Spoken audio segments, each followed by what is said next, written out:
രാവിലെ കഞ്ഞിയും ചെറുപയറും ബ്രേക്ക്ഫാസ്റ്റിന് എടുക്കാമെന്ന് വിചാരിച്ച് തലേദിവസം തന്നെ ചെറുപയറും വെള്ളത്തിലിട്ട് കിടന്ന് എന്നോട് ആൻസൂട്ടം പറയുക, ഇടിയപ്പം കഴിച്ചിട്ട് കുറേ നാളായി സ്കൂളിൽ ഇടിയപ്പമേ കൊണ്ടുപോകുമെന്ന്.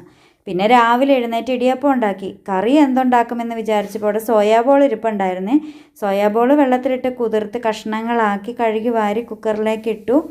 സവോളയും അരിഞ്ഞു. അതിലേക്ക് ഇഞ്ചിയും വെളുത്തുള്ളിയും ചേർത്ത് മഞ്ഞൾപ്പൊടി, മുളക് പൊടി, മല്ലിപ്പൊടി, മീറ്റ് മസാല, ഗരം മസാല, കുറച്ച് കാശ്മീരി ചില്ലി എന്നിവയും ചേർത്ത് അല്പം ഉപ്പും ചേർത്ത് ഒരല്പം വെള്ളവും ഒഴിച്ച് കുക്കറിൽ അങ്ങ് വേവാൻ വെച്ചു.